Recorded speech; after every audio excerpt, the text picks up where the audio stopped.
मैं एक C plus plus के प्रोग्राम के साथ आया हूँ कि जिसमें हम लोग के पास जो यूज़र है वो एक टारगेट वैल्यू देगा एंड देन हम लोगों को लिस्ट में हमारे पास उस टारगेट वैल्यू को बताना है कि हमारे पास लिस्ट में वो टारगेट वैल्यू है या नहीं। एंड दूसरा इस कोड का ये फंक्शन है कि ये अगर हमारे पास लिस्ट में टारगेट वैल्यू नहीं है तो ये ट्राई करेगा दूसरे इंडेक्सेस को ऐड करने की, ताकि हमारे पास जो टारगेट वैल्यू है वो आ सके। तो मैं ये कोड एक्सप्लेन करने की कोशिश करूँगा। तो यहाँ पे लिखा हुआ है कि इस कोड का जो फंक्शन है वो क्या है। तो फर्स्ट ऑफ ऑल ये है कि फाइंड दी टारगेट वैल्यू, जो भी यूज़र ने मांगी है वो वैल्यू रिटर्न कर दे। और अगर जो टारगेट वैल्यू है वो एज इट इज़ हमारे पास लिस्ट में नहीं गिवन, तो क्या करें, find the target value by submission of indexes. तो हम लोग के पास जो लिस्ट के अंदर एलिमेंट्स हैं उनको ऐड करके एक टारगेट वैल्यू प्रोड्यूस कर ले। तो इसके लिए मुझे कुछ वेरिएबल्स चाहिए थे। अब इन वेरिएबल्स के जहाँ जहाँ जिस वेरिएबल की बात हो रही होगी मैं वहाँ वहाँ वहाँ बताऊँगा कि मैंने ये वेरिएबल क्यों डिक्लेयर किया है। तो सबसे पहले मैंने यूज़र को प्रॉम्प्ट दिया है कि वो एक टारगेट वैल्यू इंटर करे। टारगेट वैल्यू कोई भी वैल्यू हो सकती है। तो यूज़र एक वैल्यू इंटर करेगा। देन उसके बाद मैंने एक एरे लिया है एंड उस एरे में कोई भी 4 वो पास कर दिए हैं, वैल्यूज़ पास कर दिए हैं। अब चूँकि मैंने यहाँ पे 4 एलिमेंट्स पास कर दिए हैं, 4 वैल्यूज़ पास कर दिए हैं, तो यहाँ पे मैंने जो इसका साइज़ दिया है वो 4 दिया है। कैसे? मैंने तो n दिया है, तो मैंने n दिया है, फिर मैंने ऊपर देखें, ऊपर n को इनिशियलाइज़ किया है। n को इनिशियलाइज़ किया और n को मैंने 4 जो वैल्यू है वो असाइन किया है कि जो n का जो साइज़ है वो 4 है। एंड देन इसी n को मैंने पुट कर दिया है एरे की लेंथ के अंदर कि the length of the array is 4। तो मैंने इसको इसलिए किया है क्योंकि यहाँ पे मैं सिंपली ये कर सकता था कि मैं इस n को रिमूव करके एंड यहाँ से जो एक वेरिएबल है वो रिमूव हो सकता था। और यहाँ पे इस पे जो ये फ़ायदा होता है कि जो मेमोरी है वो कम यूटिलाइज़ होती है, बट ये एक ही वेरिएबल है तो मेमोरी बहुत बहुत बहुत कम यूटिलाइज़ होती है। तो इसलिए हम लोग को इस केस में, क्योंकि छोटा प्रोग्राम है, तो इसलिए यहाँ पे ना भी लिखूँ मैं n और लिखूँ भी n तो उससे फ़र्क नहीं पड़ता। बट इन केस अगर हमारे पास कोई बड़ा प्रोग्राम आता है तो उसमें एन हम लोग को लिखना पड़ता है, बिकॉज़ वहाँ पे जो मेमोरी यूटिलाइजेशन है वो थोड़ी अच्छी तरीके से हो जाती है और हम लोगों को पता नहीं होता ना कि कौन से कितने वेरिएबल जो यूज़र है वो एंटर करने वाला है। तो मैंने इस हिसाब से मैंने यहाँ पे एन लिखा हुआ है। फिर उसके बाद मैंने एक फॉर लूप चलाया, सर्च करने के लिए कि क्या मेरे पास वो टारगेट वैल्यू है जो यूज़र डिमांड कर रहा है। मैंने क्या किया, i is equals to 0, I is less than n। कितनी दफ़ा ये लूप चलेगा, ये जितनी लेंथ ऑफ एरे है उतनी दफ़ा ये चलेगा। But i is less than n, मैंने लेस देन n इसलिए लिखा है क्योंकि इंडेक्स जो है वो 0 से स्टार्ट होते हैं, तो ये जो n के जो लेंथ है वो 3 होगी। मतलब ये जो 0 है 1 जो है वो 0th इंडेक्स पे है, 2 फर्स्ट इंडेक्स पे, 3 सेकेंड इंडेक्स पे एंड 4 थर्ड इंडेक्स पे। तो ये जो लूप है वो nth टाइम आइट्रेट होगा एंड इंक्रीमेंट कर दिया मैंने। फिर उसके बाद एक कंडीशन लगाई कि if target is equals to array I, मतलब कि यूज़र ने जो भी हमारे पास टारगेट वैल्यू दी है, फॉर एग्जांपल मैं कहता हूँ यूज़र ने टारगेट वैल्यू 1 दी है, तो वो इक्वल हो, अगर वो टारगेट वैल्यू हमारे पास इक्वल है एरे के इंडेक्स्ड के ऊपर, एक एरे का कोई भी इंडेक्स्ड है उसके ऊपर अगर वो इक्वल आ जाता है, तो हम कहते हैं कि की फाउंड हो गई है ऑन इंडेक्स। और फिर हम लोगों ने इनिशियलाइज़ कर दिया कि मतलब हम लोगों ने बता दिया, डिक्लेयर कर दिया कि कौन से इंडेक्स पे जो वैल्यू है वो हम लोगों को मिल गई है। तो मैंने यहाँ पे आई लिख लिया एंड रिटर्न ज़ीरो इसलिए लिखा है कि अगर हम लोगों को वैल्यू जो टारगेट वैल्यू है वो मिल गई है तो बाकी और प्रोग्राम रन करने की ज़रूरत ही नहीं है। बाकी ये जो जितना है 21 से लेके मेरे पास कितने हैं, 21 से लेके 41 तक मुझे प्रोग्राम रन करने की ज़रूरत ही नहीं है। क्योंकि यहाँ पे बाकी प्रोग्राम रन नहीं हो रहा और सिर्फ this block of code run हो रहा है फॉर लूप का। तो इसलिए हम लोग कहते हैं कि ये जो केस होगा, फॉर एग्जांपल अगर यूज़र ने टारगेट वैल्यू 1 चूज़ की एंड देन जो 1 है वो ये लूप हम लोग परफॉर्म करें एंड देन हम लोगों के पास जो टारगेट है वो इक्वल हो जाता है एरे ith के, तो हम कहते हैं कि ये बेस्ट केस है। बेस्ट केस इसलिए क्योंकि जो ये प्रोग्राम है इसकी टाइम कॉम्प्लेक्सिटी होगी big O of n। n का मतलब कि ये प्रोग्राम nth टाइम लेगा, nth सेकंड लेगा रन होने में। nth हमारे पास जो हम लोगों ने कहा कि ये 4 है, तो यहाँ पे 4 सेकंड ऐसे एज्यूम करते हैं। 4 सेकंड नहीं होते हैं, बहुत कम टाइम होता है। 4 सेकंड इसलिए बोलते हैं ताकि हम लोग अंडरस्टैंड कर सकें। तो 4 सेकंड ये लेगा। फिर मैंने बात की रिटर्न इसलिए यूज़ किया ताकि बाकी कोड रन ना हो। अब मैं कोड रन करके चेक करता हूँ और इसको बताता हूँ प्रैक्टिकली कि देखिए मेरे पास एक कमांड प्रॉम्प्ट है। अब यहाँ पे मैंने वैल्यू मांग रहा है मुझसे, तो मैं कहता हूँ कि मैं 1 वैल्यू देता हूँ, ठीक है। 1 वैल्यू मैंने दी एंड इंटर किया। अब देखिए की इज़ ऑन इंडेक्स्ड 0। अब देखिए लिस्ट में मेरे पास एक लिस्ट थी, लिस्ट में वैल्यू 1 है एंड वो वैल्यू 1 जो है वो इंडेक्स 0 पे ही पड़ी हुई है एंड देन इसने हमें को आंसर दे दिया।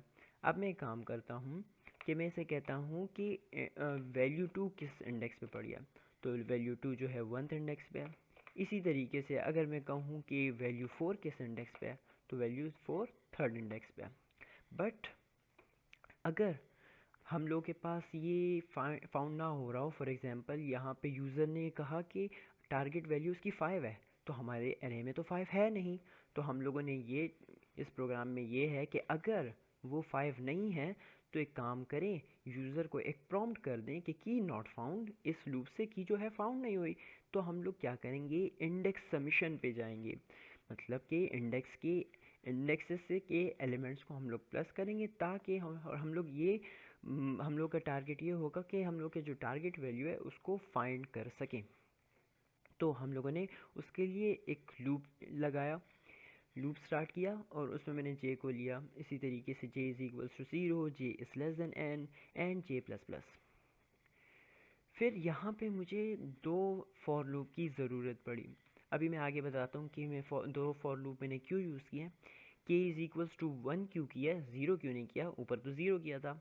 के इज़ लेस देन, और बाकी जो है वो सेम टू सेम ऊपर वाले फॉर लूप की तरह। तो यहाँ पे इस फॉर लूप के अंदर मैंने एक कंडीशन रखी हुई है कि मेरे पास की जो है, ये जो की है वो हम लोग के पास वही हमारे पास जो टारगेट वैल्यू है उसी को मैंने यहाँ पे एज अ की बोला हुआ है।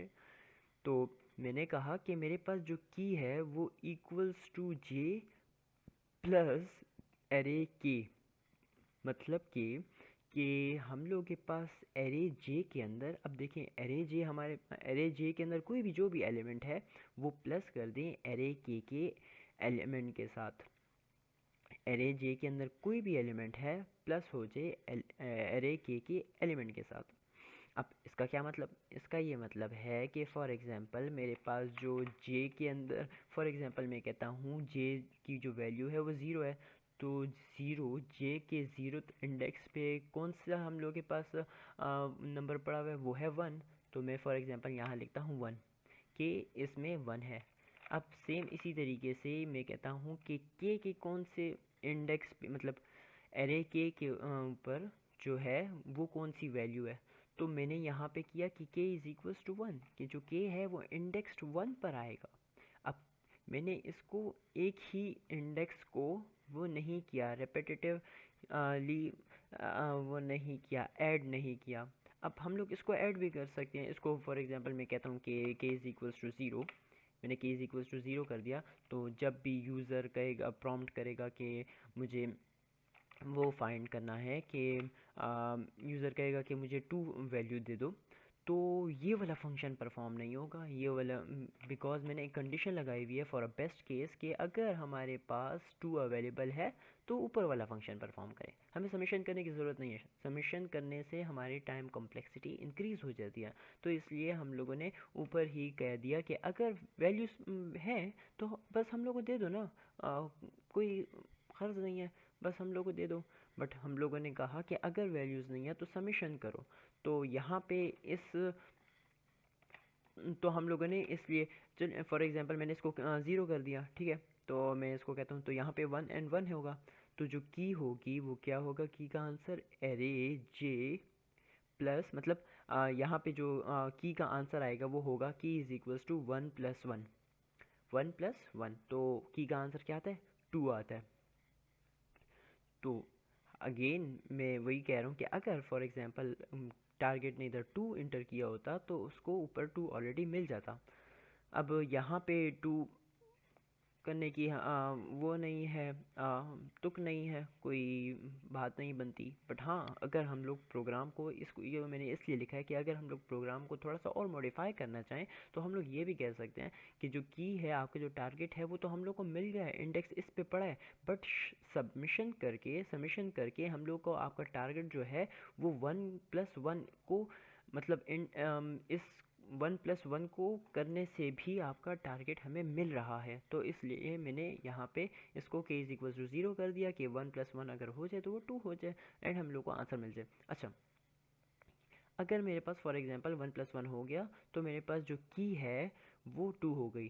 तो for time being for this इस छोटे से प्रोग्राम के लिए मैं यहाँ पे 1 लिखता हूँ ताकि ज़्यादा अंडरस्टैंड हो जाए, ज़्यादा अच्छी तरीके से मैं समझा सकूँ। तो यहाँ पे मैंने 1+2 कर दिया, 1+2 कर दिया। फिर उसके बाद मैंने अच्छा की हमारे पास क्या हो जाएगी, 3 हो जाएगी की वैल्यू। तो मैंने कहा if target is equals to key, अगर टारगेट की के इक्वल है देन मुझे कह दो कि की इज़ फाउंड एंड साथ ही साथ बता दो कि कौन कौन से इंडेक्सेस के थ्रू मुझे ये फाउंड हुआ है, ठीक। फिर इसी तरीके से ये जो है मेरे पास इंडेक्सेस हैं, ये फॉर एग्जांपल 1 जो है वो 2 के साथ प्लस होगा, फिर 1 3 के साथ प्लस होगा, देन 1 4 के साथ प्लस होगा। तो इस तरीके से इधर प्लस होगा। अब क्योंकि मैंने कहा कि ऊपर वाला जो फॉर लूप था वो सिंगल फॉर लूप चल रहा था, तो वो जो उसकी जो टाइम कॉम्प्लेक्सिटी थी और जो केस था वो बेस्ट केस था। टाइम कॉम्प्लेक्सिटी थी big O of N. But यहाँ पे जो है फॉर लूप 2 यूज़ हो रहे हैं। अब क्योंकि जब भी ये प्रोग्राम इस फॉर लूप तक पहुंचेगा, ये जो सेकंड फॉर लूप, इसको मैं फॉर अभी के लिए टाइमिंग के लिए सेकंड फॉर लूप कहता हूँ, कि जब प्रोग्राम सेकंड फॉर लूप तक पहुंचेगा तो इसका मतलब उसने फर्स्ट वाला फॉर लूप तो ऑलरेडी कवर मतलब उसके थ्रू आया होगा ना, ये आइट्रेशन हुई होगी तब जाके वो सेकंड फॉर लूप की तरफ आया होगा ना। तो मैं कहता हूँ कि यहाँ पर आकर जो टाइम कॉम्प्लेक्सिटी है वो big O of N multiply by N हो गया, big O of N multiply by N हो गया। मतलब nth टाइम जो ये है वो रन करेगा। बट अब यहाँ पर देखें फॉर लूप के अंदर एक और फॉर लूप यूज़ हो रहा है, तो यहाँ पे अगेन n है, तो हम लोग इस n को अगेन मल्टीप्लाई कर देंगे n के साथ, तो ये हो जाएगा n²। तो इसकी जो टाइम कॉम्प्लेक्सिटी बनेगी वो होगी big O of n cube, sorry n² नहीं n क्यूब, तो big O of n cube बनती है। तो ये वर्स्ट केस सिनेरियो, इस प्रोग्राम में सिर्फ 2 सिनेरियोज हैं, एक बेस्ट केस सिनेरियो, दूसरा है वर्स्ट केस सिनेरियो। तो इसी तरीके से जो है, अच्छा अगर फॉर एग्जांपल मैं इसको रन करके बता देता हूँ कि ये एरर कहाँ है, ओके सॉरी, मैं रन करके बता देता हूँ कि फॉर एग्जांपल यहाँ पे मेरे पास वैल्यू मतलब वैल्यू 5 नहीं है मेरे पास इंडेक्स में, तो मैं 5 एंटर करता हूँ, मैं देखता हूँ क्या आता है आंसर। तो देखिए key not found, now moving to index submission, and index submission के बाद key is found by submission of indexes 0 and 3। तो ये 0 इंडेक्स एंड थर्ड इंडेक्स कौन सा है, ये 4 है। तो इन दोनों को प्लस करके हमारे पास टारगेट वैल्यू आ रही है। अब मैं कहता हूँ कि चलो 6 को फाइंड करते हैं, 6 किससे आता है, तो अगेन 6 हम लोग के पास वन इंडेक्स पे 2 है एंड थर्ड इंडेक्स पे जो कि 4 है, तो 2 + 4 = 6। तो इस तरीके से प्रोग्राम रन होता है। अब फॉर एग्जांपल हमारे पास जो टारगेट वैल्यू है वो सबमिशन करने से भी नहीं आ रही, कि अगर मैं इधर लिखूँ 11, अगर 11 लिखूँगा तो हम लोग के पास उसने फर्स्ट वाला देखें यहाँ पे जो फर्स्ट फॉर लूप है उससे कवर हो गया, तो उसने इफ स्टेटमेंट को इग्नोर कर दिया, देन वो इसकी तरफ आया कि key not found, now moving to the index summation. फिर उसके बाद वो इन 2 फॉर लूप से होकर गुजरा एंड देन अगर इसको फिर भी टारगेट वैल्यू नहीं मिली तो हम लोगों को प्रॉम्प्ट देना चाहिए कि की इज़ नॉट फाउंड। तो यही सारा पूरा प्रोग्राम था लिस्ट समेशन का कि फॉर एग्ज़ाम्पल अगर किसी भी यूज़र को एक टारगेट वैल्यू चाहिए हमारी एक लिस्ट से तो हम लोग किस तरीके से दे सकते हैं। इसमें हम लोगों ने बेस्ट केस सिनेरियो की बात की, वर्स्ट केस सिनेरियो की बात की, time complexity of best case and time complexity of worst case की बात की। एंड ये इतना ही था। अब नेक्स्ट मिलते हैं अगली वीडियो में। अल्लाह हाफिज़।